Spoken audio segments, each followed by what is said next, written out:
اس سے بلند سلوات۔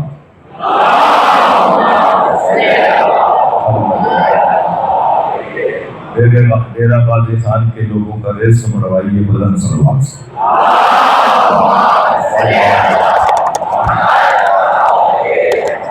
سورہ مبارکہ اسراء کی مسلسل پہ در پہ 2 آیتیں میں نے پڑھی ہیں، 71ویں آیت اور 72ویں آیت۔ میرا دل کہہ رہا ہے پہلے 72ویں آیت کا ترجمہ سنا دوں تو آپ کو 71ویں آیت زیادہ اور خوبصورت لگے گی۔ 72ویں آیت میں ارشاد ہو رہا ہے من کان فی ھذہ اعمی، جو اس دنیا میں اندھا ہے، وَهُوَ فِي الْآخِرَةِ أَعْمَىٰ، وہ آخرت میں بھی اندھا ہو جائے گا۔ وَأَضَلُّ سَبِيلًا، اور اسے جنت کا رستہ نظر نہیں آئے گا۔ اچھا یہ کون سا اندھا ہے جو یہاں اندھا ہے اور وہاں بھی اندھا ہوگا؟ یہ جو ہمارے سر میں 2 آنکھیں لگی ہوئی ہیں نا، ان کا اندھا مراد نہیں ہے جی۔ یہ بیچارہ بیماری کی وجہ سے، کسی جینیٹک مسائل کی وجہ سے، قدرتی کوئی پیدائشی طور پر اگر نابینا ہے تو اس کا کیا قصور ہے کہ جو یہاں بھی اندھا اور وہاں بھی اسے جنت کا رستہ نظر نہیں آئے گا؟ یہ کون سا اندھا ہے؟ اب ذرا پہلے والی آیت سن لیجیے تو آپ کو لطف آئے گا، پھر دوبارہ سنیے۔ من کان فی ھذہ اعمی، جو اس دنیا میں اندھا ہے، وَهُوَ فِي الْآخِرَةِ أَعْمَىٰ، وہ آخرت میں بھی اندھا ہو جائے گا اور اسے کوئی جنت کا رستہ نظر نہیں آئے گا۔ وَأَضَلُّ سَبِيلًا، رستے اسے نظر ہی نہیں آئیں گے، اسے کوئی راہ ہی نظر نہیں آئے گی۔ اب ذرا 71ویں آیت سنیں۔ یوم ندعو کل اناس بإمامہم، قیامت میں ہر شخص کو اسے امام کے ساتھ اٹھایا جائے گا۔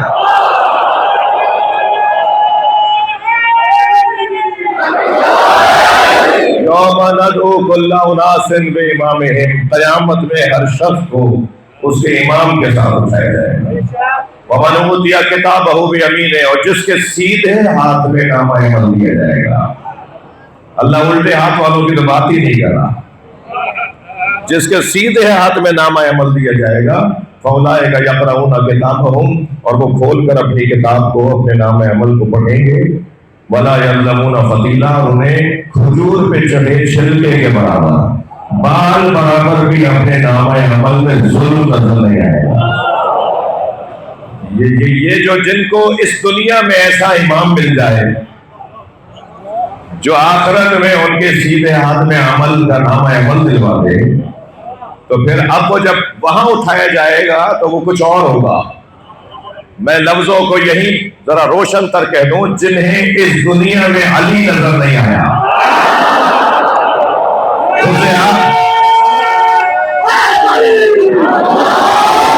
اسے آخرت میں جنت میں نظر نہیں آئے گی۔ صلوات پڑھ رہے محمد و آلہ۔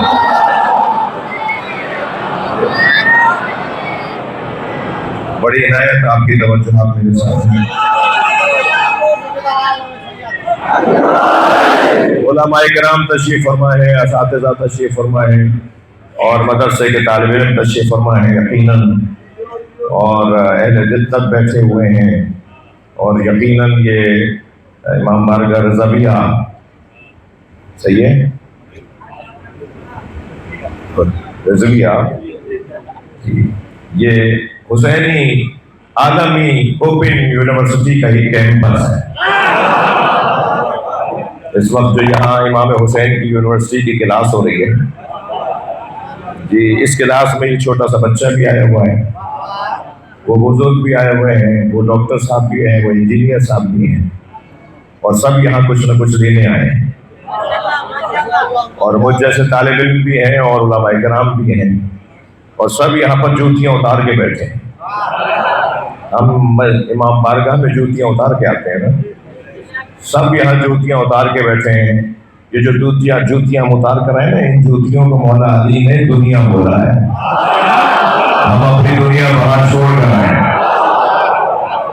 باہر کوئی ہوگا فلاں ڈائریکٹر اور فلاں سیکٹری اور فلاں وزیر اور فلاں جاگیردار اور فلاں زمیندار اور فلاں فیکٹری کا مالک، باہر کوئی حیثیت ہوگی، یہاں سب فقیر حسین ہیں۔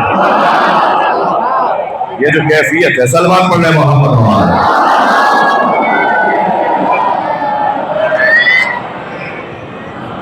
اور وہ کہتے ہیں نا کہ جی خواتین کے حقوق کے اوپر جب بات آتی ہے تو صاحب جو دیندار لوگ ہیں، مذہبی لوگ ہیں، وہ خواتین کو ذرا گھٹن کا شکار رکھتے ہیں. ان سے کوئی جا کے کہے کہ ذرا ہماری امام بارگاہ میں تو آگے دیکھو، ہم تو خود مجلس میں کسی خاتون کی وجہ سے بیٹھے جسے ماں کہتے ہیں، ہماری ماں ہمیں لے جاتی ہے. تو اس مجلس اعزا کی جو رونق ہے وہ یقین جانیے کہ اس کے پیچھے خواتین کا بڑا کردار ہے. اور جی مکمل جامعۃ الزہرا کی بچیاں بھی تشریف فرما ہیں اور طالبات بھی تشریف فرما ہیں اور قوم کی مائیں اور بیٹیاں بہنیں بھی بیٹھی ہیں اور مستقبل کا پاکستان بھی بیٹھا ہے اور آئندہ کی تشیع بھی بیٹھی ہے اور در حسین پہ ملتے ہیں ہر مزاج کے لوگ، در حسین پہ ملتے ہیں ہر مزاج کے لوگ. یہ دوستی کا وسیلہ ہے، دشمنی کا نہیں. یہ سنی بھائی بھی آئے ہوئے ہیں جی اور دیوبندی بھائی بھی آئے ہوئے ہیں اور میں شیعوں سے کہہ دوں کہ یہ کس نے کہہ دیا کہ ہماری ہے کربلا؟ سنی بھائیوں سے کہہ رہا ہوں، یہ کس نے کہہ دیا کہ ہماری ہے کربلا؟ حق بات تم کہو تو تمہاری ہے کربلا. صلوات پڑھنے محمد ہمارے.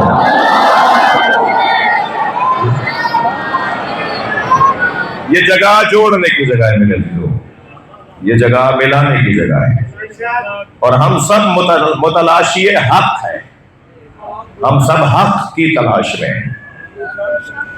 قرآن کہہ رہا ہے یوم ندعو کل اناس بامامہم، ہر شخص کو قیامت میں اس کے امام کے ساتھ پکارا جائے گا، ہر شخص کو اس کے امام کے ساتھ پکارا جائے گا. یہی طے کرو تمہارا امام کون ہے. بھائی بات اگر پہنچ رہی ہے تو گردن ضرور ہلا دینا. یہی اسی دنیا میں طے کرو کہ تمہارا امام کون ہے. وہاں محشر میں لائن بدلنے کی اجازت نہیں ہوگی.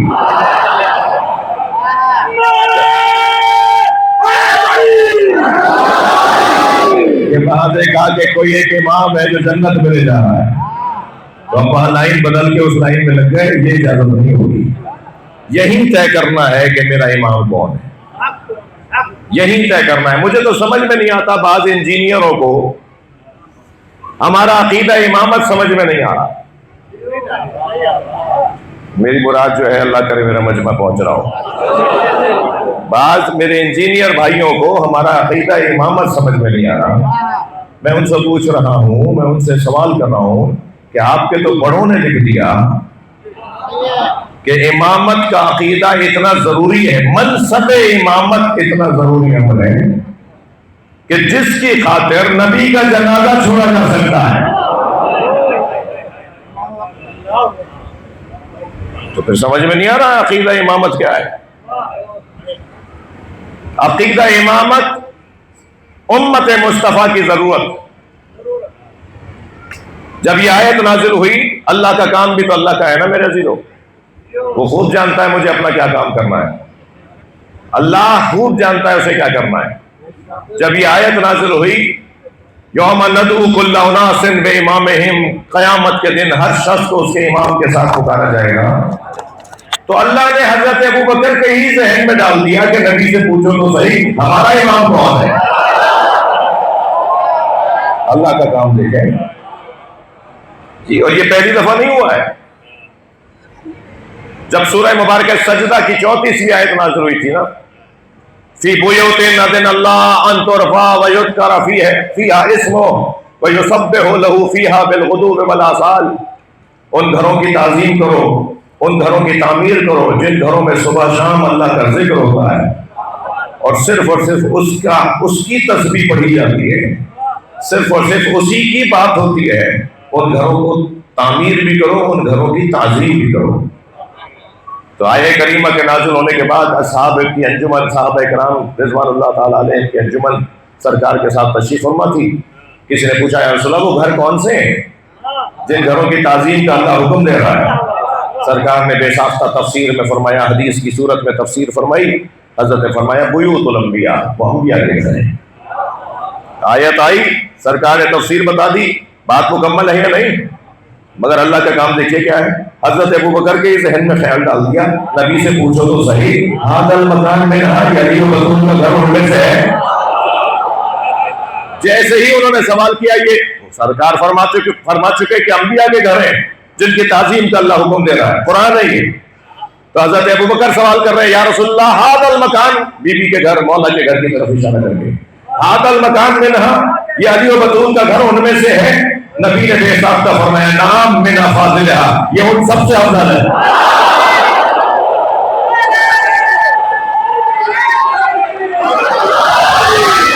اب اللہ کا کام دیکھیے جی، یہاں جب آیت نازل ہوئی یوم ندعو کل اناس بامامہم، ہر شخص کو اس کے امام کے ساتھ پکارا جائے گا قیامت کے دن، تو خود حضرت ابوبکر کے ذہن میں اللہ نے خیر ڈالا، پوچھو نبی سے، یا رسول اللہ من امام ہونا، ہمارا امام کون ہے؟ کہہ رہے ہیں اب میری بات ہے، یا رسول اللہ ہمیں بھی تو بتائیں ہمارا امام کون ہے؟ سرکار نے فرمایا بتاؤں گا۔ 7 مرتبہ حضرت پوچھتے رہے اور ہر مرتبہ سرکار فرماتے رہے وقت آئے گا بتاؤں گا۔ 7ویں مرتبہ پوچھا تھا، سامنے سے علی آتے نظر آئے، میرے مولا نبی نے آواز دے کر کہا ھذا امامکم فی الدنیا والآخرہ۔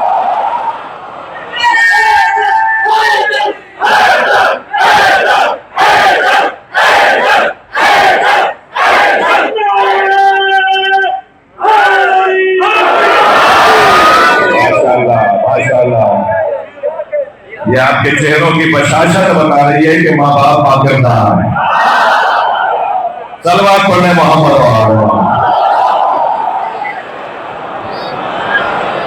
اور بلند صلوات جو اندر باہر بیٹھے سب مل کر۔ یہ ہمارے جو فورسز کے جوان مجلس کی حفاظت کے امور دیکھ رہے ہیں، پولیس ہے اور کچھ مخفی ادارے ہیں، جو اپنی خدمت انجام دے رہا ہے، شہریوں کو سہولت فراہم کر رہے ہیں، ان سب کی دعاؤں کی قبولیت کے لیے بلند صلوات۔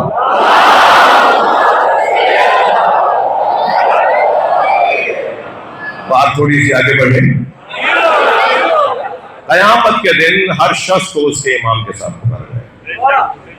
امام 2 طرح کے قرآن میں بیان ہوئے ہیں، ایک ائمۃ یدعون الی النار، وہ امام جو دوزخ میں لے جائے گا، وہاں بھی لفظ ائمہ آیا ہے جی، وہ آگے چلنے والا۔ اور ائمۃ یہدون الی الجنہ، اور دوسرے وہ امام جو جنت کی طرف رہنمائی کریں گے۔ تو وہ جو جنت کی طرف لے جائیں گے انہیں بھی یہی طے کرنا ہے کہ وہ کون ہیں، وہ اس قابل بھی ہیں کہ جنت میں لے جائیں گے، اور جن کے بارے میں بال برابر بھی مجھے شک ہے کہ وہ مجھے نجات نہیں دلوا سکتے، تو مجھے ان سے پرہیز کرنا چاہیے، مجھے ان سے بچا رہنا چاہیے، مجھے ان سے ڈرا رہنا چاہیے، اس لیے کہ محشر میں تو یوم یعض الظالم، اس دن کیا ہوگا کہ ظالم اپنے ہاتھوں کو چبائے گا۔ اچھا، ہاتھوں کو کیوں چبائے گا؟ قرآن کہہ رہا ہے ظالم اپنے ہاتھوں کو چبائیں گے، اپنے دانتوں سے اپنے ہاتھوں کو چبائیں گے، اور شاید ہاتھوں کو دانتوں سے اس لیے چبائیں گے کہ یہ ہاتھ غدیر میں اٹھا تھا یا نہیں،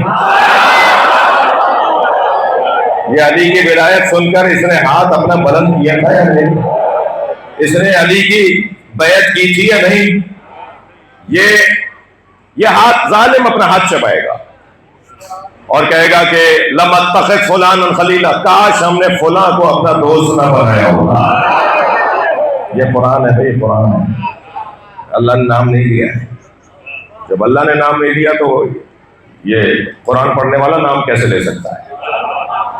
یہ ایسا ہوگا۔ اور ایک جگہ تو کہا جائے گا یا لیتنی اتخذت مع الرسول سبیلا، کاش میں نے رسول اللہ کے ساتھ سبیل کو بھی مانا ہوگا۔ میں صرف جلدی منظر بیان کر رہا ہوں کہ محشر میں کیا ہوگا۔ یہی طے کرنا ہے کہ کس کے پیچھے چلنا ہے، یہی طے کرنا ہے کسے اپنا امام ماننا ہے۔ توجہ ہے، جسے یہاں مان لیا وہی قیامت میں ہمارے ساتھ، ہم اس کے ساتھ جوڑے جائیں گے۔ لہذا حدیث کہتی ہے کم من امام یجی یوم القیامہ، کتنے ہی امام قیامت کے دن لائے جائیں گے، یلعن اصحابہ و یلعنونہ، کہ وہ اپنے مریدوں پہ لعنت کر رہے ہوں گے اور ان کے مرید ان پہ لعنت کر رہے ہوں گے. وہ کہیں گے تم ہمارے پیچھے کیوں چلے تھے دنیا میں؟ وہ کہیں گے اپنا ہاتھ کیوں چموایا تھا دنیا میں؟ وہاں تو نعرے سن لیے، صلوات پڑھے گا محمد. بھائی قرآن سے ہٹ کر بات نہیں ہو رہی ہے، ایک اور صلوات بلند آواز میں.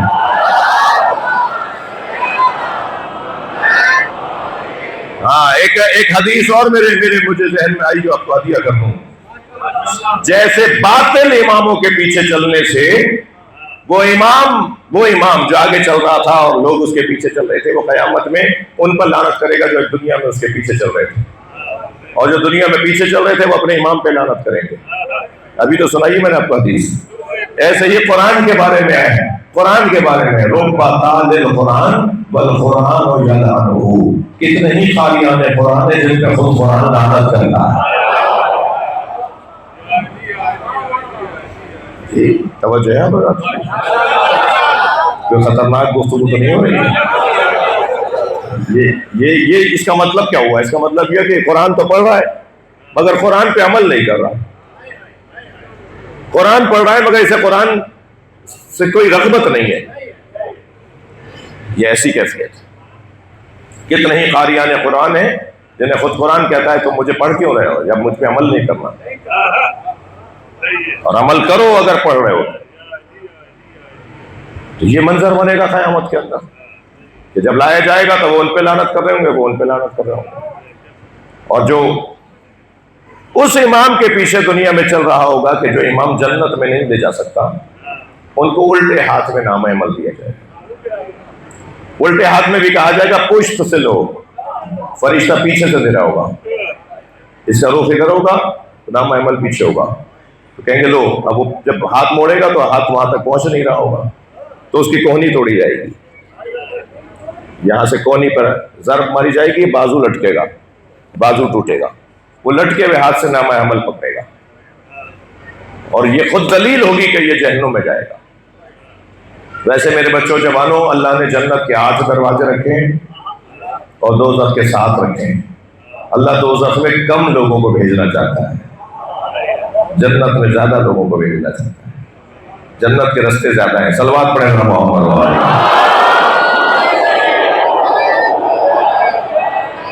گھٹے میں دماغ والوں کا ہم ذمہ دار نہیں ہے جو ہر ایک کو دوزخ میں بھیجنا چاہتے ہیں. ہم اس سوچ کے حامل نہیں ہیں. یہ ممبر اس سوچ کا پیغام نہیں ہے، اس کا یہ پیغام نہیں ہے کہ جنت میں کم لوگ جائیں اور دوزخ میں زیادہ رہیں. نہیں، یہ صحیح مجلس ہی اسی سجا رہے ہیں. یہ کربلا سے جڑے ہوئے ہم اس لیے ہیں کہ جنت میں رش ہونا چاہیے، جنت میں زیادہ لوگ جائیں گے. اللہ کریم لوگوں کو بخشنا چاہتا ہے، لوگوں کو معاف کرنا چاہتا ہے. قیامت میں یہ منظر بنے گا. آواز آئے گی نمرودیوں کو لاؤ، فرعونیوں کو لاؤ، حمانیوں کو لاؤ، شدادیوں کو لاؤ، یزیدیوں کو لاؤ. ایسے ہی آواز آئے گی حیدریوں کو لاؤ، حسینیوں کو لاؤ.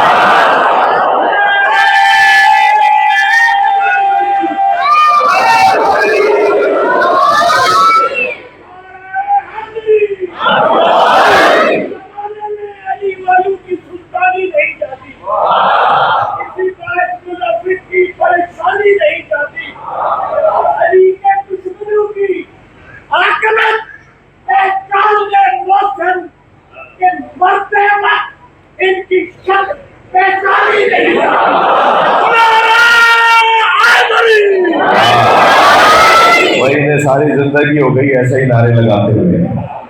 یہ توفیق کے بغیر نہیں ہے، ہر ایک کے بس کی بات نہیں ہے مولا علی کا نام لوگوں کی زبانوں سے نکلوانا. توفیق ہے. ایک صلوات پڑھے محمد وآلہ.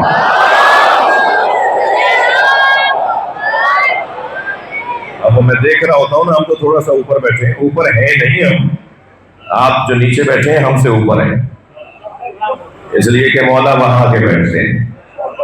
مجھے ممبر پہ بیٹھنے والے کو مغرور نہیں ہونا چاہیے. وہ جو جگہ ہے نا، وہ جگہ من بکا اور ابکا اور تباہ کا، رونے والوں کو مولا نے پہلے یاد کیا ہے، پھر رلانے والوں کو یاد کیا ہے، پھر رونے کا ماحول بنانے والے یعنی مجلس کا بانی، آخر میں بانی کو یاد کیا ہے مولا نے. پہلے آپ کو یاد کیا ہے. آپ کی حیثیت مجھ ذاکر مجھ خطیب سے زیادہ ہے. تو ہم تھوڑا سا اوپر بیٹھے ہوتے ہیں، البتہ اوپر بیٹھ کے ہمیں اپنے آپے میں رہنا چاہیے. ہم اوپر ضرور بیٹھے ہیں مگر اوپر ہیں نہیں. ہمیں اوپر بیٹھ کر نیچے دیکھنے کا حکم ہے.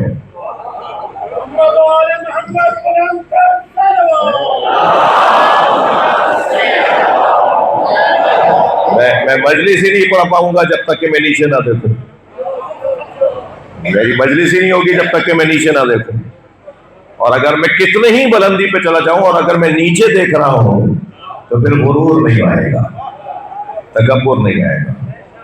تو آپ کا بڑا مقام ہے، مگر جب ایسے نعرہ کوئی لگا رہا ہوتا ہے میرا عزیز میرا، تو بعض لوگ ذرا مڑ مڑ کے اسے دیکھ رہے ہوتے ہیں کہ بھئی یہ کیا کر رہا ہے، کیوں ٹائم لگا رہا ہے. تو آپ پریشان نہ ہو میں لمبی مجلس پڑھ سکتا ہوں. یہ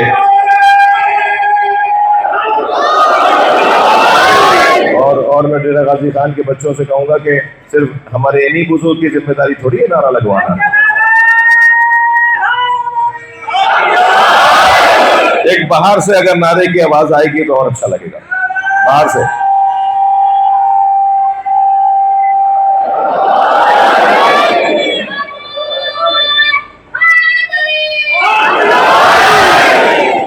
باہر سے آواز آئے.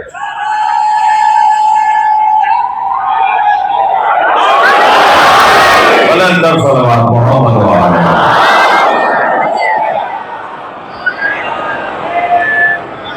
نام عمل جو ہاتھ میں دیا جائے گا، تسلی دیجیے تھکنے میں ہم. تھکنے کا گلہ تو میں اپنے آپ سے کر سکتا تھا، مگر آپ کے چہرے کی بشاشت دیکھ کے میں تازہ دم ہو گیا. اور دل کہہ رہا ہے کہ جو سال بھر مجھے 10 دفعہ آنا چاہیے، دوبارہ میں اکثر میں یہاں حاضر رہا ہوں بس 10 دفعہ، مگر 10 سال میں 10 دفعہ آنا چاہیے، مگر 10 مجلسوں کو ایک ساتھ بھی پڑھا جا سکتا ہے. کیا ہوا؟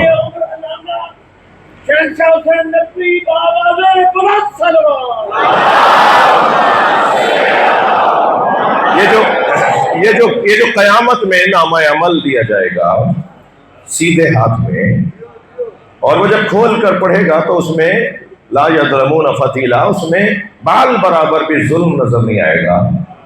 تو کیا یہ سارے معصوموں کے ہاتھ میں ہوگا نامہ عمل؟ یہ گناہگار نہیں ہوں گے؟ یہ تو خود تعجب سے پوچھیں گے یا اللہ میں نے تو یہ غلطی کی تھی، وہ غلطی کی تھی، یہ کہاں چلے گئی غلطیاں؟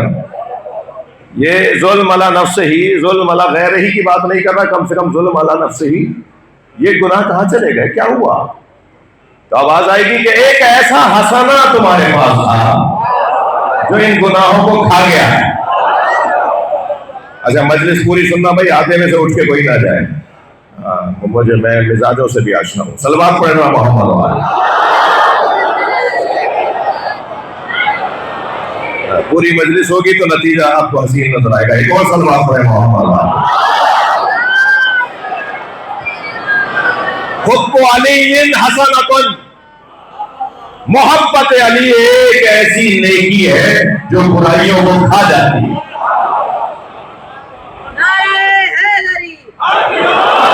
وہ دل مردہ ہے جہاں زمانے کا ولی نہ ہو، وہاں اللہ نہیں ہوتا. جہاں چہرے شریف نہ ہو، میں یہ باطل سے کہوں گا اگر اذانوں میں علی آنے سے باطل کا سایہ ہے تو کعبے میں مت جائے اگر کعبے میں علی آیا ہے.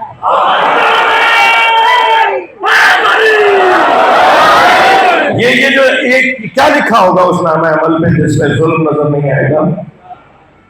بھائی ہر ایک ادارے کے اندر فائلیں بنی ہوئی ہوتی ہیں، آپ کی میری ہماری سب کی فائلیں بنی ہوئی ہیں.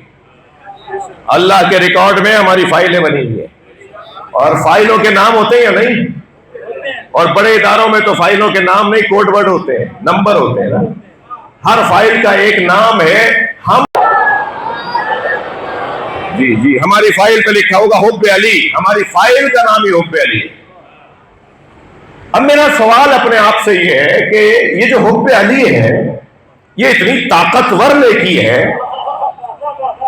یہ اتنی طاقتور نیکی ہے کہ یہ لاکھوں برائیوں کو کھا جائے گی. تو وہ حب علی ہے کیا؟ میں نے ابھی نعرہ لگایا، آپ نے ابھی نعرہ سنا، آپ نے ابھی نعرہ لگایا، یہ کافی ہے؟ یہ حب علی، یہ والا حب علی؟ میں اپنے ان بچوں اور جوانوں کو سمجھانے کے لیے ایک مثال کا سہارا لے رہا ہوں، اور یہ مثال میری پرانی ہے اور قصداً اس کو تکرار کر رہا ہوں۔ یہ جو حب علی، جو نیکی ہے جو ہرا لاکھوں برائیوں کو کھا جائے گی، ہوتا ہے نا ایک بڑی مچھلی، وہ جو معلوم ہو جی 1 کلومیٹر کی مچھلی، وہ لاکھوں چھوٹی چھوٹی مچھلیوں کو تو ایک سونگھنے میں کھا جاتی ہے۔ وہ ایک ہلکا سا منہ کھولتی ہے، لاکھوں مچھلیاں اس کے منہ میں، ختم۔ یہ کون سی اتنی بڑی نیکی ہے جسے حب علی کہتے ہیں؟ یہ تو طے ہے، یہ تو حدیث ہے، اس کا تو انکاری مولائی ہو ہی نہیں سکتا کہ حب علی ایک حسنہ ہے جو سیئات کو کھا جائے، اور ایسے کھائے جیسے آگ سوکھی لکڑیوں کو کھا جاتی ہے۔ تو یہ کون سی حب علی ہے؟ یہ حب علی کا مطلب کیا ہے؟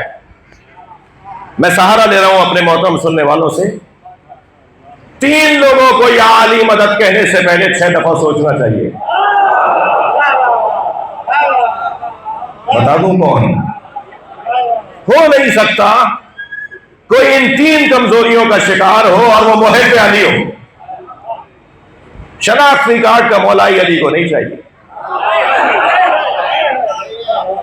شناختی کارڈ والا مولائی نہیں چاہیے۔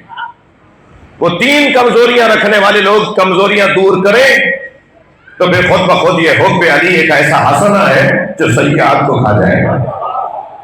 بتا دوں، سب سے پہلے 6 دفعہ سوچنا چاہیے مولا علی کا نام پکارنے والے اور محبت کا دعویٰ کرنے والے کو 6 دفعہ سوچنا چاہیے اس شخص کو جو کنجوس ہے،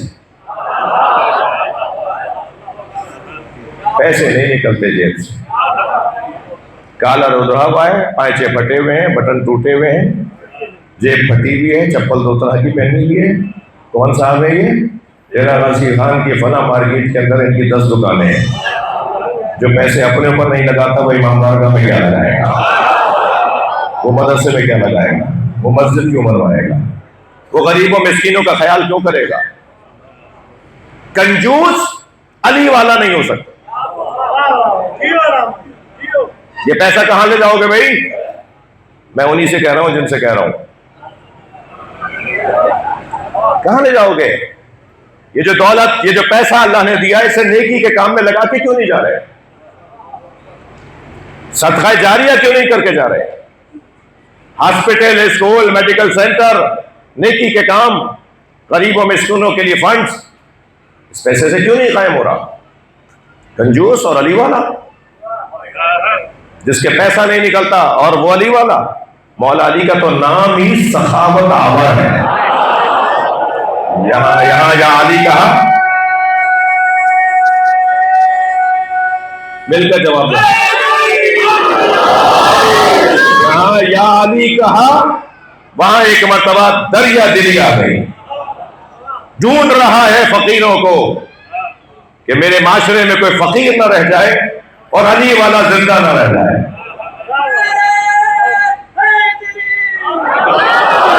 اور یاد رکھیے، قرآن مجید میں پروردگار عالم نے جو ائمہ کی صفات بیان کی ہیں، ان میں سے ایک صفت یہ ہے، ساری صفتیں سن لیجئے مگر ایک صفت جو اس وقت میرے مضمون میں ہے، ارشاد ہو رہا ہے وَجَعَلْنَاهُمْ أَئِمَّةً يَهْدُونَ بِأَمْرِنَا وَأَوْحَيْنَا إِلَيْهِمْ فِعْلَ الْخَيْرَاتِ وَإِقَامَ الصَّلَاةِ وَإِيتَاءَ الزَّكَاةِ۔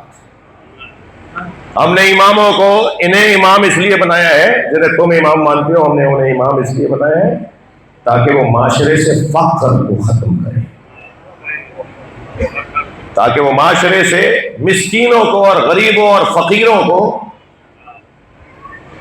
ان کے فقر کو ختم کریں، ڈھونڈنے سے کوئی نادار نہ ملے، ڈھونڈنے سے کوئی پریشان حال نہ ملے۔ میں مانگنے والوں کی بات نہیں کر رہا، یہ جو چوکوں پہ کھڑے ہو کر بھیک مانگ رہے ہوتے ہیں یہ فقیر نہیں ہے، یہ ذلیل ہے۔ فقیر خوددار ہوتا ہے، اسے ہمیں ڈھونڈنا پڑتا ہے، وہ آپ سے اور مجھ سے آ کر نہیں کہے گا کہ میں پریشان ہوں، ہمیں ڈھونڈنا ہوگا اسے۔ جب تک میرے، اور یاد رہے میں حیثیت والے لوگوں سے بات کر رہا ہوں جنہیں اللہ نے عطا کیا ہے، ان سے گفتگو کر رہا ہوں، یہ والی بات۔ لا دینا، حدیث سنا رہا ہوں، لا دینا لمن خبز لہ، لا دینا لمن لا خبز لہ، اس کا دین ہی نہیں ہے، وہ بے دین ہو جاتا ہے جس کی روٹی پکی نہیں ہے، جس کے کھانے کو نہیں ہے اس کے یہاں دین بھی نہیں ملے گا۔ نماز میں کیوں نہیں آتے؟ ارے اس کے پیٹ میں بے چینی مچی ہوئی ہے، اس نے 3 دن سے کھانا نہیں کھایا ہے، تم کہہ رہے ہو یہ نماز جماعت میں نہیں آتا؟ شکر کرو، اللہ کا شکر ادا کرو کہ اب تک کافر نہیں ہوا۔ جس کے ہاں کھانے کو نہیں ہے، جس کے ہاں فقر ہے، جس کے ہاں ناداری ہے، جس کے بچے ہیں جو اپنے بچوں کو 2 وقت کی روٹی نہیں کھلا سکتا، اس سے میں توقع کروں گا کہ وہ حلقے میں لگ کے ماتم کرے گا، وہ مجلس میں برابر آئے گا، وہ جماعت میں اور جمعے کی نماز میں برابر پڑھنے آئے گا۔ فقر اور ناداری انسان کو کفر اور شرک تک لے جاتی ہے۔ کیا کرے پھر؟ کس کی ذمہ داری بنتی ہے؟ جملہ کہہ کے آگے بڑھ رہا ہوں، جب تک معاشرے میں ایک بھی فقیر موجود ہے جان لیجئے امام کی امامت باقی ہے، امام کا کام باقی ہے۔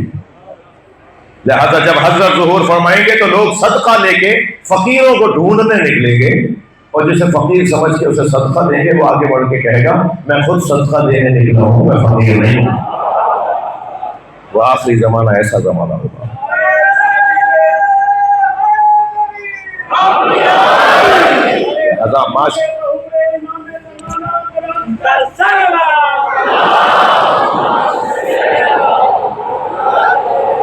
معاشرے سے فقر کا خاتمہ کیسے ہوگا بھائی؟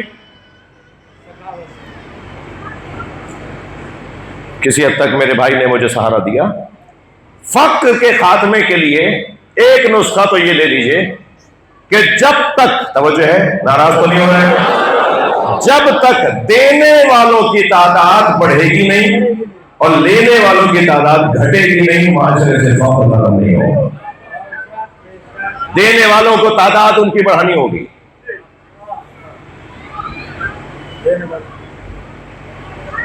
یہ اسی مجلس کو لے لیجئے کہ امجد بھائی اس مجلس کے اختتام پر جہاں پر فرض کر رہے ہیں، اب تو خیر زمانہ نیاز نظر کے حوالے سے ذرا بدل گیا ہے، پہلے بتاشے بٹتے تھے، مرمرے بٹتے تھے، مونگ پھلیاں بٹتی تھی، نختیاں بٹتی تھی، پہلے سیو بٹتے تھے، مونگ پھلیاں بٹتی تھی، آج تو بڑی مہنگی مہنگی نیازیں ہیں نا۔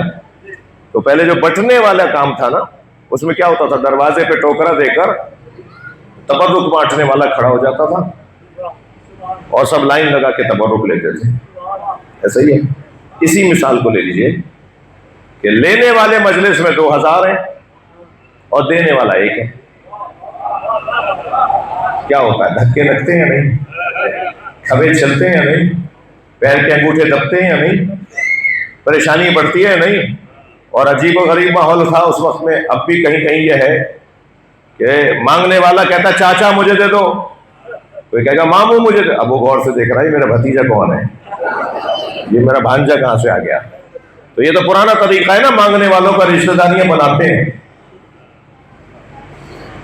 لیکن جیسے ہی امجد بھائی نے دیکھا، کوریجا برادران نے دیکھا، مسنا حاجی صاحب نے دیکھا کہ صاحب رش بڑھ گیا ہے، دھکے لگ رہے ہیں، پریشانی ہو رہی ہے، فوراً کا وہ دروازہ بھی کھولو، وہاں بھی ٹوکرا دے کے کھڑا کرو، پھر کا وہ دروازہ بھی کھولو، وہاں بھی ایک بندہ کھڑا کرو۔ اب جیسے جیسے دینے والے بڑھ رہے ہیں ایسے ایسے شور شرابہ ختم ہو رہا ہے نہیں؟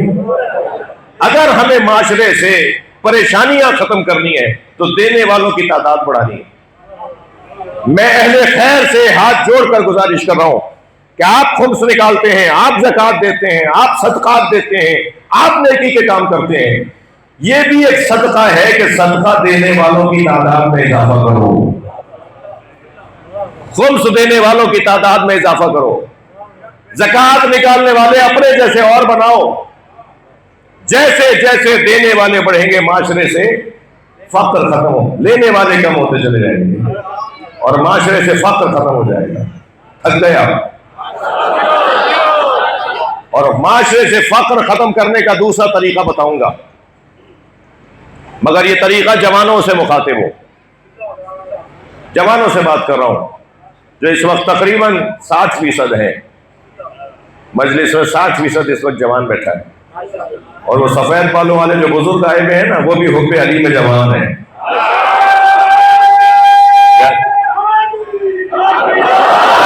لہذا وہ بھی سن لیں.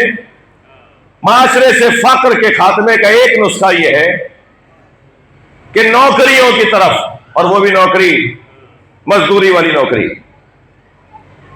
بڑی مشکل میں ہوں حاج صاحب. میں فلاں وزیر صاحب آپ کے گھر آئے تھے، فلاں گورنر آئے تھے، فلاں وزیر اعلیٰ آئے تھے، اور فلاں وزیر اعظم بھی آپ کے گھر آئے تھے، اور یہ اور وہ نوکری دلوا دیں. کہاں نوکری؟ سرکاری نوکری. اچھا بھائی سرکاری نوکری کیوں کرنا چاہتے ہو؟ وہ کام تو پھر کرنا نہیں ہوتا نا اس میں.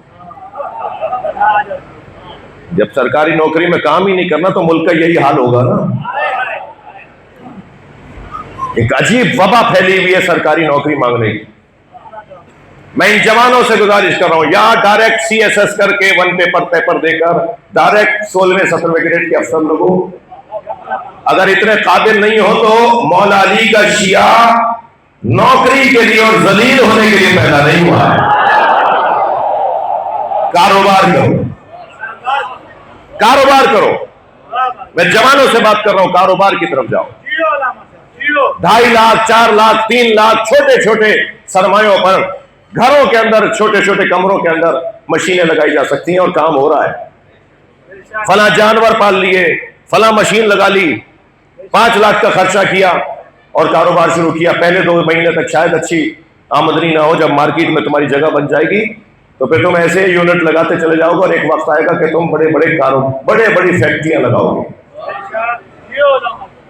اور پہلے دن ہی سے طے کرو کہ جب میں کاروبار کر رہا ہوں تو اس میں غریبوں کا بھی حصہ ہے، اس میں مسکینوں کا بھی حصہ ہے. تھک گئے میری باتوں سے؟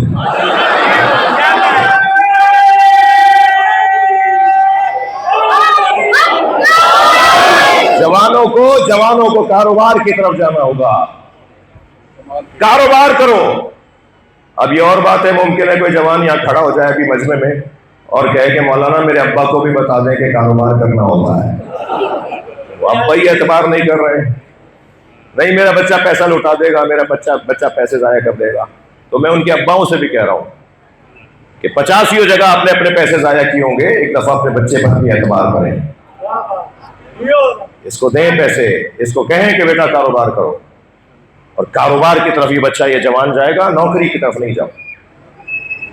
جانا ہے تو پھر سرداری کرنی ہے. سردار بنو، نوکری کرنی ہے، ورنہ کاروبار کے ذریعے سے سرداری ملے گی. کسی ایک نبی نے نوکری نہیں کی، کسی ایک امام نے نوکری نہیں کی. سب نے کاروبار کیا ہے. سب نے معاش کو بہتر بنانے کے لیے کاروبار کیا ہے. توجہ ہے؟ زیادہ دیر لگا دی میں نے کنجوسوں پر. صلوات پڑھے محمد. اس سے بلند صلوات علی.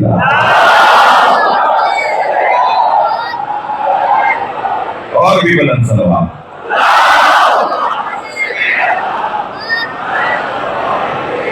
دوسرا وہ بندہ جسے 6 دفعہ مولا علی کا نام لینے سے پہلے، اب دیکھیے گا حب علی کتنا مشکل کام ہے. دوسرا وہ بندہ جسے 6 دفعہ سوچنا چاہیے مولا علی کا نام لینے سے پہلے، وہ ہے بزدل. بزدل کا مولا علی سے کوئی تعلق نہیں. ڈرپوک علی والا نہیں ہوتا. چائے کی پیالیوں پر ایمان بیچنے والے، افسران کے ساتھ بیٹھ کے تصویریں کھنچوانے، صلوات پڑھنے محمد.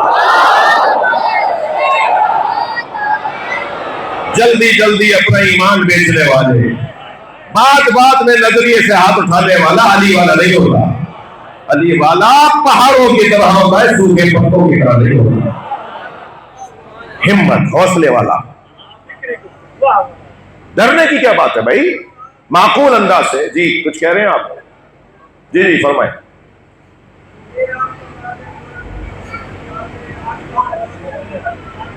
شعر پڑھ رہے ہیں؟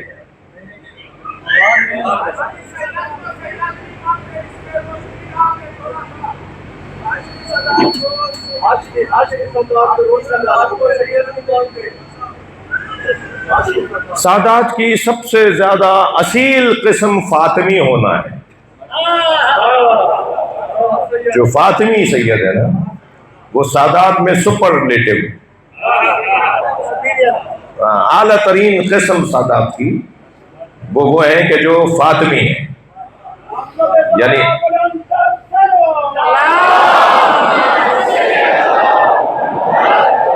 اور پھر آہستہ آہستہ سادات کی قسمیں ہاشمی ہیں، قریشی ہیں، یہ مولا عباس کی اولاد ہیں، حضرت محمد حنفیہ کی اولاد ہیں۔ فقہائے کرام کے ہاں گفتگو ہے کہ ان کو سہم سادات دیا جا سکتا ہے یا نہیں، مگر مسلماً جو فاطمی ہیں وہ سب سے اونچے سید ہیں۔ صلوات پڑھ لیں محمد اور بلند صلوات نبی کی ذات۔ توجہ میرے ساتھ ہے، تھوڑا سا آگے بڑھوں۔ ڈرپوک علی والا نہیں ہوتا، بات بات پہ گھبرانے والا، چھوٹی چھوٹی باتوں میں خوف کھا جانے والا، وہ علی والا نہیں ہوتا، بہادر ہمت والا۔ جنگ صفین میں جب میرے مولا کے سامنے شام کا لشکر آیا، آپ نے اپنے لشکریوں سے خطاب فرمایا ہے جو سامنے لشکر کھڑا ہے یہ تمہارا دشمن نہیں ہے۔ مولا کا ایک چاہنے والا گھوڑے پہ کھڑا ہو گیا تاکہ اونچا ہو جائے اور دور سے نظر آئے، آواز دے کر کہنے لگا مولا یہ ہمیں مارنے آئے، آپ فرما رہے ہیں یہ ہمارے دشمن نہیں ہے؟ حضرت نے فرمایا یہ تمہارے دشمن نہیں ہے، تمہارا اندر کا خوف تمہارا دشمن ہے، اپنے اندر سے خوف نکالو۔ میں ان بچوں جوانوں کے لیے کہہ رہا ہوں، یہ فارمولہ بہت مجرب ہے کہ جس چیز سے تمہیں ڈر لگے اور وہ کرنے کا کام ہو اور وہ صحیح کام ہو اور اس چیز سے تمہیں ڈر لگتا ہو وہی کام کرو، بہادر بن جاؤ۔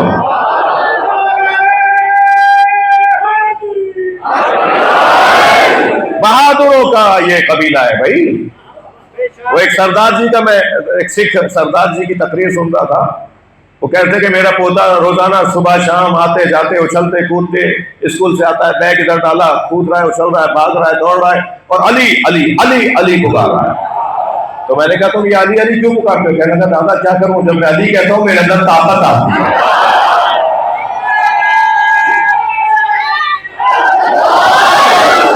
مولا علی کا تو نام ہی شجاعت آور ہے، مولا کے نام سے بہادری آتی ہے، لہذا علی والا بزدل نہیں ہوتا۔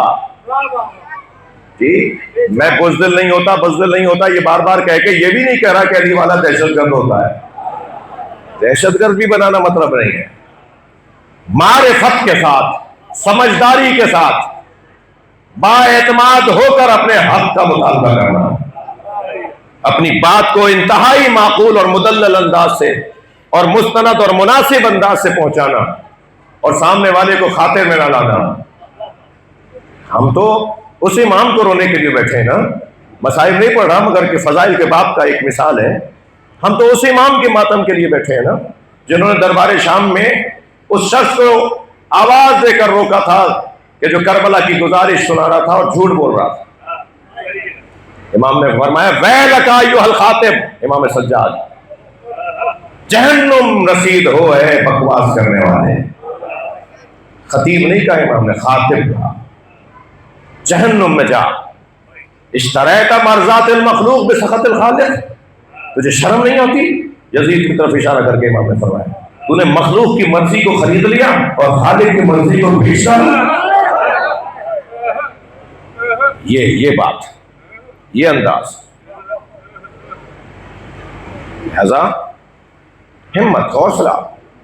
میں آپ سے عرض کروں، اس نفس زکیہ کے خون نے، سید علی خامنائی کے خون نے تشیع کو آسمان پہ بٹھا دیا۔ جب تشیع کی شان اتنی بڑھ جائے تو پھر آپ کے درمیان اختلافات ڈلوانے کی سازشیں ہوں گی، پھر سنی شیعہ کی لڑائیاں کروائی جائیں گی، پھر شیعہ کے جھگڑے کروائے جائیں گے۔ لہذا اس وقت جو جلال ہے تشیع کا، 1000 سالہ شیعہ تاریخ میں اتنی عزت شیعت کو نہیں ملی جتنی اس ایک خون میں عطا کر دی۔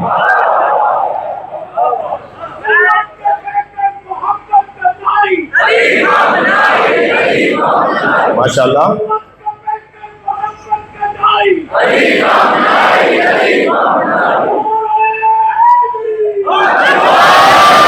جب بھی کوئی، یہ قاعدہ ذہن میں بٹھا لو، جب بھی آپ کو کوئی ترقی ملے گی آپ کو عظمت ملے گی، دشمن پریشان ہو جائے گا، اور دشمن کی پریشانی کا نتیجہ یہ نکلے گا کہ وہ آپ کے درمیان انتشار پھیلائے گا، جھگڑے ڈلوائے گا، لڑائیاں کروائے گا۔ ہوشیاری کی ضرورت ہے، سمجھداری کی ضرورت ہے۔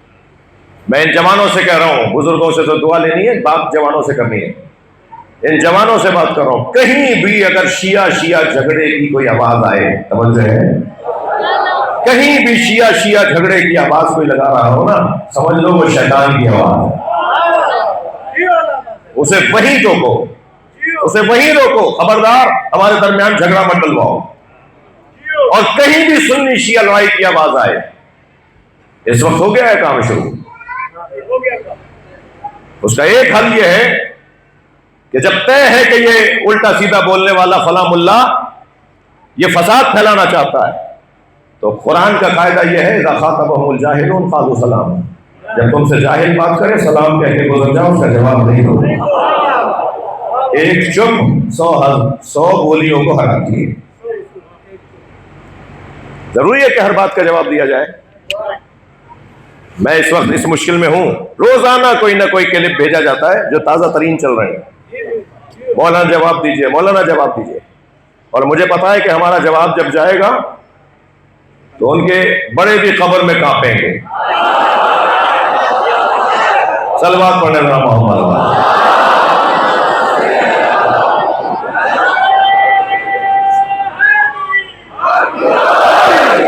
ایک خاموشی سے وقت کو گزاریے، تھک گئے آپ، بات تھوڑی آگے بڑھے۔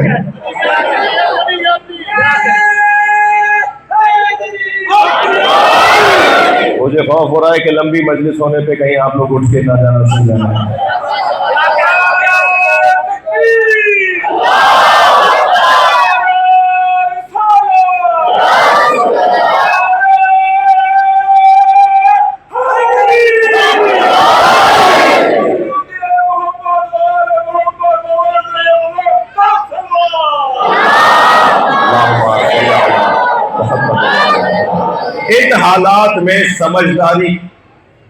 ان حالات میں سمجھداری کے ساتھ رہنا خود جہاد ہے۔ دہشت گردی اور ہے، بہادری اور ہے۔ دہشت گردی کی طرف نہیں جانا ہے، ہمت حوصلے کے ساتھ آگے بڑھوں۔ تیسرا بندہ بتاؤں کہ جو مولا علی کا نام نہیں لے سکتا، لے گا تو اس کو کوئی فائدہ نہیں ہوگا، وہ ہے تنگ نظر، چھوٹے دماغ والا،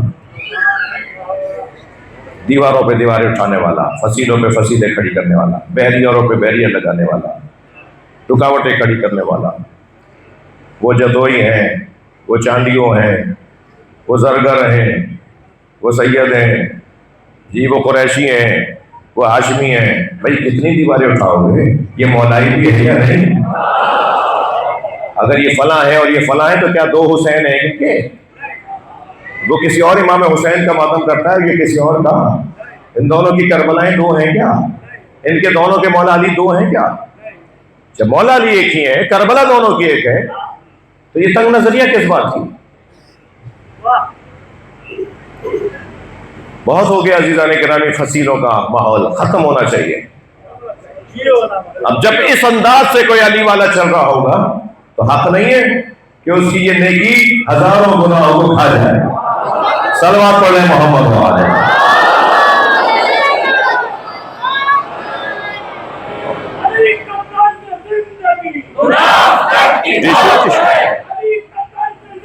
ٹیشو ہے؟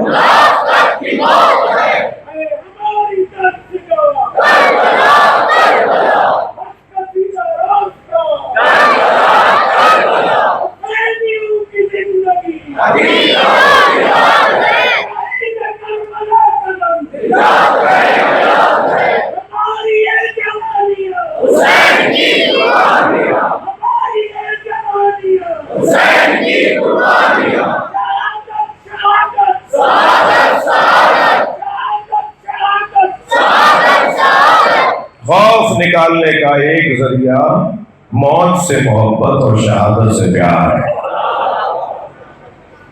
آپ دیکھ رہے ہیں ابھی یہ بھی تو علی ولی اللہ پڑھتے ہیں ہمارے برابر والے، 40 دن کے بعد قومی اسمبلی کا اجلاس ہوا ہے، سب تیار ہیں کہ بدلہ لیں گے، انہیں ڈر ہی نہیں ہے مرنے سے۔ وہ کہہ رہے ہیں یہ والی موت کب ہے؟ یہ والی موت تو شہادت ہے۔ حضرت آیت اللہ خامنئی اگر 86 سال کی عمر میں تھے، اگر کسی نمونیا میں چلے جاتے، کسی بدنی بیماری میں چلے جاتے، تو بس ایسے ہی سب کی طرح جیسے مرحومین ہوتے ہیں ایسے دفنا دیے جاتے۔ مگر اب تو ایک ایک تقریر پہ سیمینار ہوں گے، اب تو ان کی ایک ایک خطاب کے اوپر کانفرنسیں ہوں گی، اب تو کتابیں لکھی جائیں گی، اب تو انہیں آئیڈیل بنایا جائے گا، اب تو ان کے ایک ایک لمحے کو اپنے لیے رہنما اصول بنایا جائے گا۔ یہ کیسے امر ہو گئے، کیسے زندہ ہو گئے؟ شہادت کے ذریعے سے۔ شہادت کا جذبہ وہ واحد جذبہ ہے کہ جو ہمیں خوف سے باہر نکالتا ہے۔ انسان اپنے آپ سے کہتا ہے، توجہ ہے، انسان اپنے آپ سے کہتا ہے بھائی کیا کرے گا، مار دے گا نا، تو ہم تو یہ والی موت ڈھونڈ رہے ہیں جسے شہادت کی موت کہا جاتا ہے۔ لہذا اس انداز سے جینے والے کا جو نام عمل ہے وہ ہے حب علی، اور حب علی کا نام عمل سارے گناہوں کو کھا جائے گا۔ اور محشر میں جب سیدھے ہاتھ میں نام عمل دیا جائے گا تو سیدھے ہاتھ میں نام عمل لینے والا یہ خود پہچان لے گا کہ مجھے جنت میں بھیجا جا رہا ہے۔ تھک تو نہیں گئے میری بات ہے؟ مجھے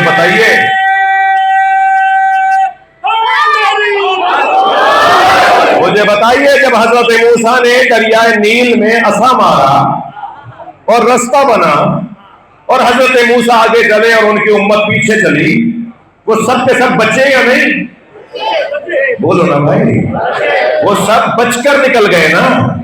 کیا ان سب میں وہ سب کے سب معصوم تھے کیا؟ انہوں نے کوئی گناہ نہیں کیا تھا جو پیچھے چل رہے تھے، کوئی خطا نہیں کی تھی انہوں نے جو حضرت موسیٰ کے پیچھے چل رہے تھے۔ اور جب پیچھے آیا ہے فرعون، تو جو اس کے پیچھے آ رہے تھے سب ڈوبے یا نہیں؟ ان میں کوئی نیک آدمی نہیں تھا، کوئی اچھا کام نہیں کیا ہوگا اس کے پیچھے چلنے والوں نے، مگر کیا ہوا؟ وہ سارے بچے، یہ سارے ڈوبے۔ وہ سارے بچ کر کیوں نکلی؟ اس لیے کہ آگے چلنے والا بچانے والا ہے، اور یہ سارے اس لیے ڈوبے کہ آگے چلنے والا ڈبونے والا ہے۔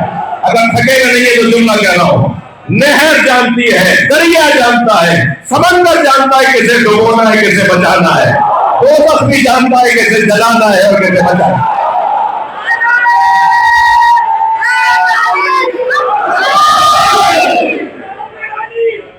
ہمیں دلاتی ہے ہر مشکل سے نجات، موسیٰ کی طرح ہم بھی عصا رکھتے ہیں۔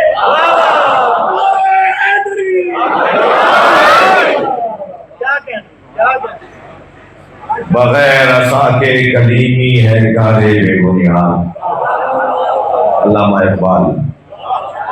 بغیر عصا کے کلیمی ہے کارے بے بنیاد، خودی میں ڈوب کر ضرب کلیم بہا۔ اپنے آپ کو عصا بنا، ہاں اپنے آپ کو عصا بنا۔ عصا ہوگا تو دریا پہ مارا جائے گا نہیں، خود کو عصا کیوں نہیں بنا رہا؟ جب انسان اپنے آپ کو عصا بنا لے گا تو خود بخود رستے بنتے چلے جائیں گے۔ اور اگر آپ کی توجہات شعر سننے کے حوالے سے ہیں تو ایک شیعہ کو، ایک مولائی کو، ایک اہل بیت کے چاہنے والے کو، وہ چاہے سنی ہو یا شیعہ ہو، اہل بیت نجات پانے کی نیت اور غرض اور شوق اور ذوق اور لالچ رکھنے والے کو کیسا ہونا چاہیے؟ مولانا اپنے یہ شعر آپ کو اپنے مضمون میں سنا رہا ہوں۔ سرمئے طور لگا دیدہ تر پیدا کر، بھائی شعر کی طرح سنیے گا ایسے۔ سرمئے طور لگا، طور کا سرما آنکھوں میں، کوہ طور کی مٹی کا سرما، سرمئے طور لگا دیدہ تر پیدا کر، شوق دیدار اگر ہے تو نظر پیدا کر۔ آپ کی توجہ آپ میرے ساتھ ہے۔ زینے ممبر شبیر سے بڑھ کر کیا ہے؟ ایک سیاستدان کو ہم نے امام ضامن باندھا تھا تو بعض لوگوں نے اتنے تبصرے کیے کہ انہیں سینیٹر بننا ہے۔ ارے بھائی ہم سینیٹر بنواتے ہیں، بنتے نہیں۔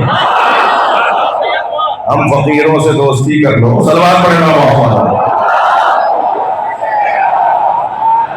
ہم فقیروں سے دوستی کر لو، ہم فقیروں سے دوستی کر لو، گر سکھا دیں گے بادشاہی کی۔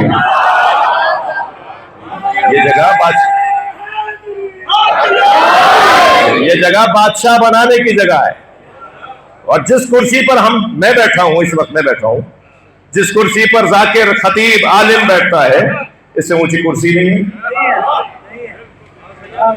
جو شعر کہا ہے کہ زینہ منبر شبیر سے بڑھ کر کیا ہے، زینہ منبر شبیر سے بڑھ کر کیا ہے، مل گیا تجھ کو شرف، اس پہ نہ شر پیدا کر۔ یہ دوڑنے کی جگہ نہیں ہے۔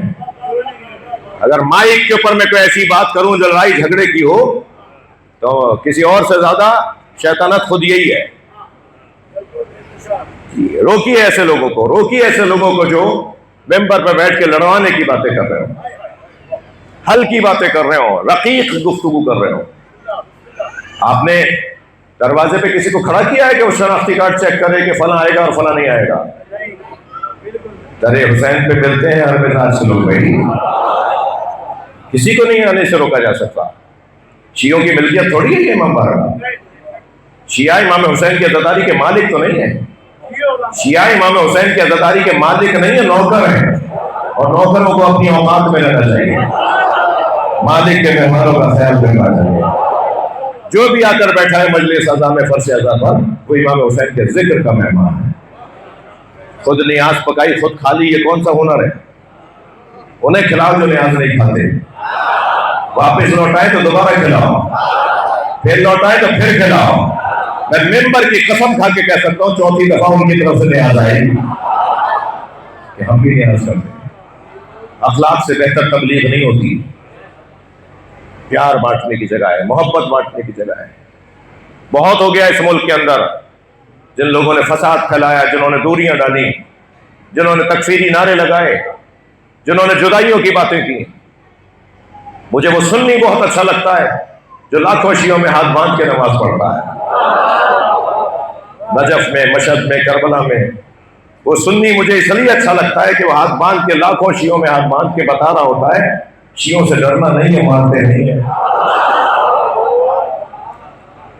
نبی نے تو الف بے بتائی تھی نا، من سلم لسان بلسانہ ویدہ، جو جس کی زبان سے اور ہاتھ سے مسلمان سالم ہو وہ مسلم۔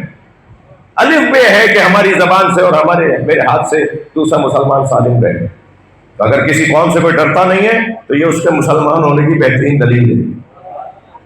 اور اس لیے بھی اچھا لگتا ہے کہ وہ ہاتھ باندھ کر بتاتا ہے کہ جو دین میں نے سمجھا ہے اس پہ عمل کرنے کی ضرورت بھی رکھتا ہوں۔ تو بہادروں سے تو ویسے ہی پیار ہونا چاہیے۔ مجھے وہ سنی بہت اچھا لگتا ہے جو لاکھوں شیعوں میں ہاتھ باندھ کے نماز پڑھتا ہے، مگر اتنا ہی وہ شیعہ برا لگتا ہے جو 4 سنیوں میں ہاتھ باندھ لیتا ہے۔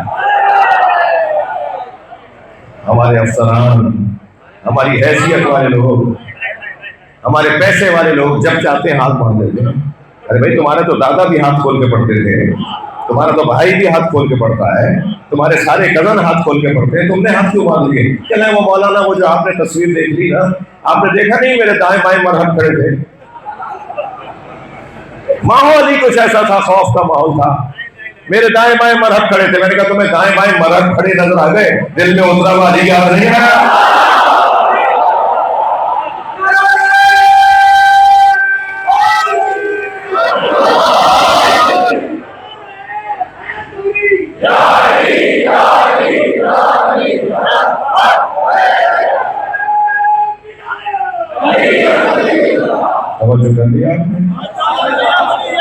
محشر میں ہر شخص کو اس کے امام کے ساتھ پکارا جائے گا۔ امام اسے ماننا ہے جو جنت میں لے جا سکتا ہو، اور جنت میں لے جا سکتا ہی نہ ہو، ہم تو اس کے دروازے پہ بیٹھے ہیں جن کے بچے جنت کے ساتھ آ رہے ہیں۔ آخرت تو ہے ہی اہل بیت کے ہاتھ، مرنے کے بعد سے شروع ہو جائے گا اہل بیت کے ساتھ ہمارا کام۔ اس دنیا میں کتنے ہی ہم مڑے مڑے اور ٹیڑھے ٹیڑھے چلتے رہیں، مگر مرنے کے فوراً بعد یا ہارو ہمدان میں یمت یرمی، اے حارث ہمدانی جو مرے گا وہ علی کو دیکھے گا۔ ہمارا تو واسطہ ہی مولا علی سے پڑھنا ہے۔ اور جب قبر میں جائیں گے اور نورانی کرسی ہمارے سرہانے لگائی جائے گی اور آواز دی جائے گی علی آ رہے ہیں. اور جب مولا علی اس مرنے والے کی قبر میں آئیں گے تو شاید یہ پڑھ کر کہنے والا حسین کا غصہ ہوگا. بیٹے کا غصہ باپ کو دیا جاتا ہے. مولا اپنے حسین کا غصہ قبول کرے. عجب نہیں یہ عزادار مولا علی کو اس پرسے کے ساتھ ایک اور پرسہ بھی دے جو عباس علمدار کا پرسہ ہے. اللہ آپ کے ان آوازوں پر رحمت نازل فرمائے. آج پہلی سفر ہے.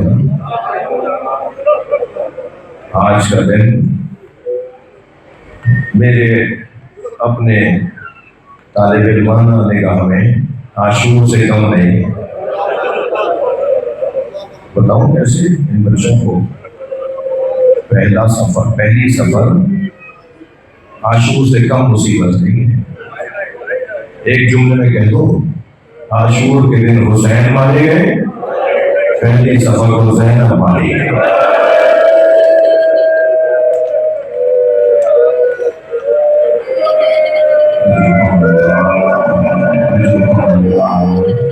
گھٹ کے نہیں روئیے گا, آپ کو کوئی روک نہیں رہا, آپ کو کوئی نہیں روک رہا.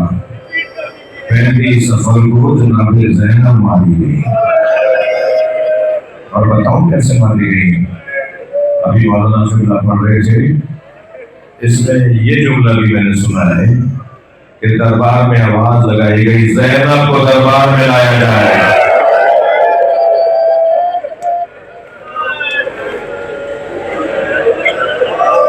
یہاں 500 سے زیادہ کرسی نشین بیٹھے تھے. جناب رسول کو کھڑا کیا گیا اور کھڑا نہیں کیا گیا, ہاتھوں میں رسیاں باندھی گئی.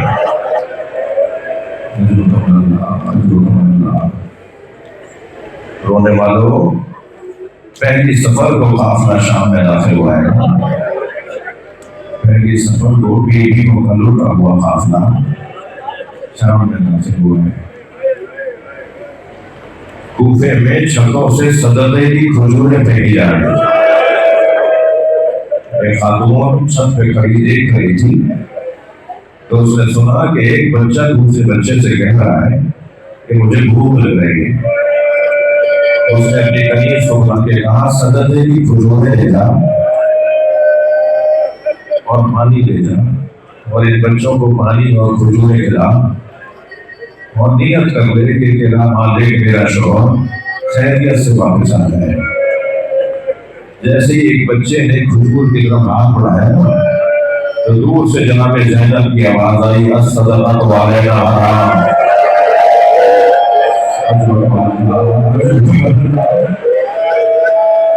صدقہ ہم پہ حرام ہے, قربان جائے اہل بیت کے بچوں پر.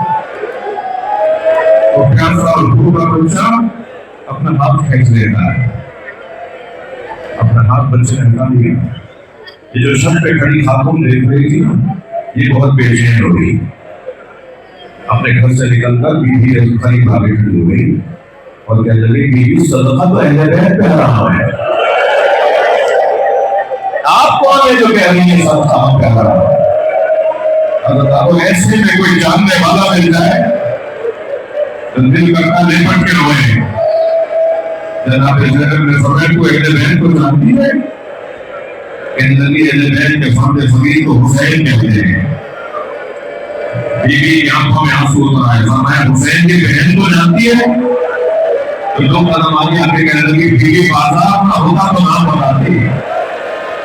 فوراً جناب زینب کی آواز آئی ام حبیبہ میں خان کہا تیرے سامنے زینب کھڑی ہے.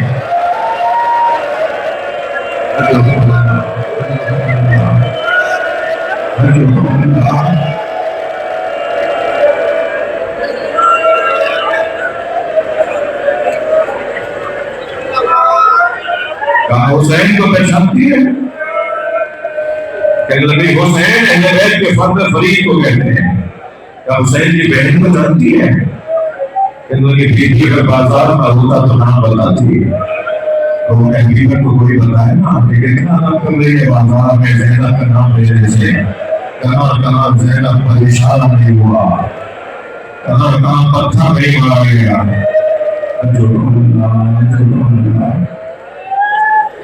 یہ کوفے کی کیفیت ہے. شام کا حال بتاؤ, تھکیں گے نہیں, مجھے جلدی نہیں ہے, رونے کی رات ہے, غصے کی رات ہے.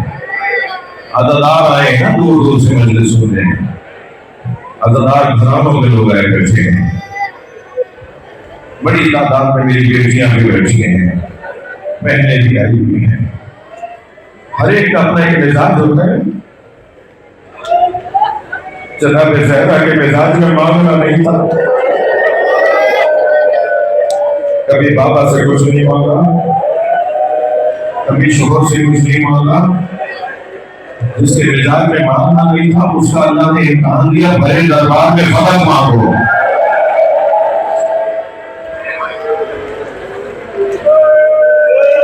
مولا علی کے مزاج میں غیرت مندی بہت تھی. ایک یہودی اجنبی عورت کو بازار میں علی نے پٹتے ہوئے دیکھا تھا. اس کے گھر کے لوگ اسے مار کے لے جا رہے تھے, مارتے ہوئے لے جا رہے تھے. مولا علی نے 3 دن کھانا نہیں کھایا. جب علی کے سامنے کھانا آتا تھا نا, فرماتے تھے میں نے ایک خاتون کو پٹتے ہوئے دیکھا. جو اجنبی عورت کو پٹتے ہوئے دیکھے اسے کھانا نہ کھایا جائے. اس نے اپنی زوجہ میں جلتا دروازہ کیسے علی نے برداشت کیا. یہ مولا علی کا امتحان ہے. رونے والوں, امام حسین کو پیاس بہت لگتی تھی. امام حسین کو پیاس بہت لگتی تھی. بچپن سے جناب زہرا فرماتی تھی حسن بھائی کے پانی کا خیال رکھنا. اپنے شوہر مولا علی سے فرماتی تھی علی حسین کو پیاس بہت لگتی ہے. امام حسین کے قریب پانی رکھا جاتا تھا کہ کہیں ایسا نہ ہو حسین پانی مانگے اور لانے میں دیر ہو جائے. ایک دفعہ حضرت عباس سے پانی مانگا تھا مولا حسین نے. حضرت عباس کی 3 یا 4 سال کی عمر تھی. فرمایا عباس پانی پلاؤ. تو حضرت عباس سرائی کی طرف, گھڑے کی طرف دوڑے, مگر قمر ان سے پہلے پہنچے اور پانی بھر کے لے کر آئے. عباس مولا دیکھ رہے تھے کہ کہیں مجھ سے پہلے قمر نہ پہنچ جائے, تو تیز تیز واپس آ رہے تھے. تو پانی چھلک رہا تھا. پانی جب چھلک رہا تھا تو حضرت عباس کے ہاتھوں پہ آ رہا تھا. اس منظر کو دیکھ کر مولا علی رو رہے تھے. کسی نے کہا مولا آپ رو رہے ہیں. فرمایا آج عباس پانی لے آیا, کل حسین کے بچوں کے لیے پانی لے جائے گا. اس کے دونوں بازو مار دیے جائیں.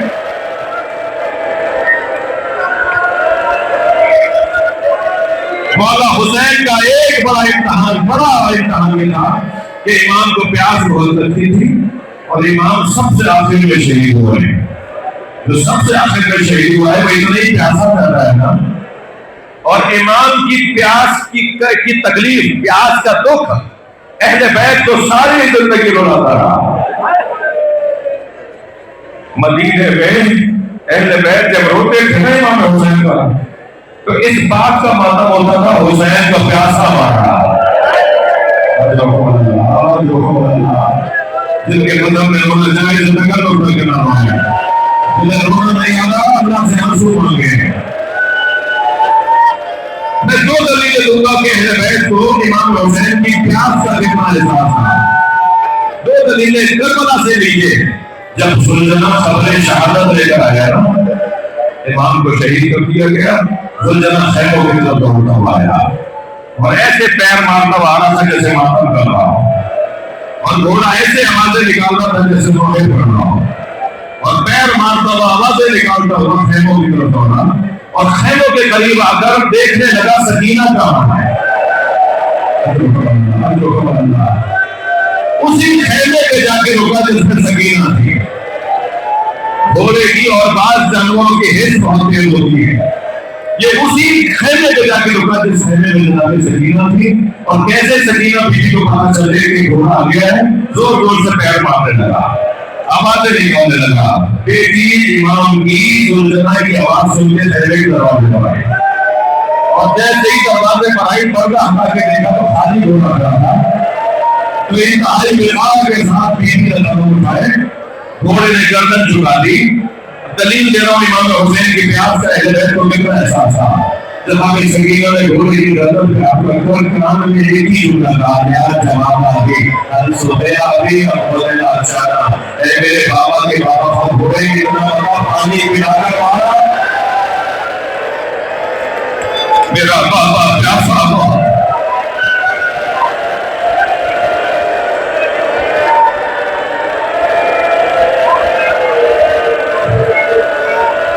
اجرکم اللہ, اجرکم اللہ. جب مسائل میں یہ والی کیفیت ہو نا کہ ہر آنکھ ہو رہی ہو تو امام زمانہ کو ضرور بلایا ہے. مولا ایک لمحے کے لیے دینا مولا جان کی مجلس میں آئے, یہ سب آپ کے دل کا آپ کو فرصہ دے رہے ہیں. ایک دلیل جناب سکینہ نے گھوڑے سے پوچھا بتا پانی پلا کر مارا, اور دوسری دلیل دوں جب امام سجاد نے امام حسین کو قبر میں لٹا دیا اور قبر کو خاک سے یکساں کر دیا تو انگشت شہادت سے کیا لکھا, ہذا قبر حسین الذی قتل اشہرہ. یہ اس حسین کی قبر ہے جن سے پیاسا ہو.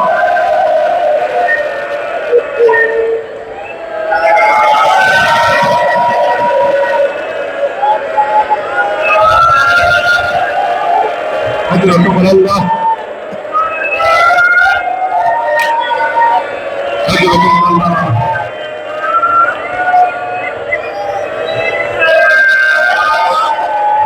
مولا علی کے مزاج میں غیر بندی کو تھی, جناب زہرا کے مزاج میں معاملہ نہیں تھا.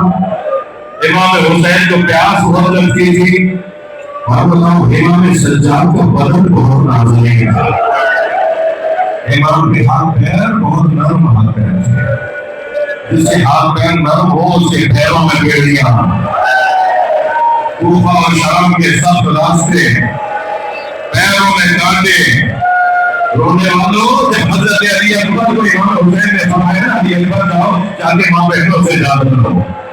بھائی نا حضرت علی اکبر بابا مجھے جاننے کی ضرورت ہے, یہ واحد شہید ہے جسے امام حسین نے فرمایا جا کر خیموں میں اجازت لے کر آؤ. ورنہ کسی شہید کو کسی مجاہد کو امام نے خیموں میں نہیں بھیجا, اجازت دی اور وہ چلا گیا.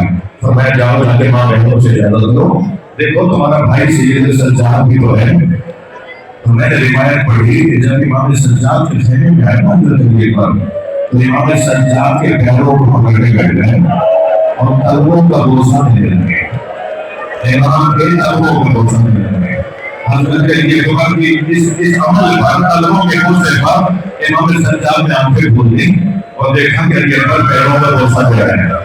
میں آپ کے ساتھ مل کر ہاتھ جوڑ کر مولا علی اکبر سے کہوں, مولا امام سجاد کے ہاتھوں کا بوسہ دیا ہوگا, امام کی پیشانی کا بوسہ دیا ہوگا, جب میں آواز آئی پیروں میں کانٹے چبھے گے. میرا بھائی ماں بہنوں کے ساتھ شام کی رحمت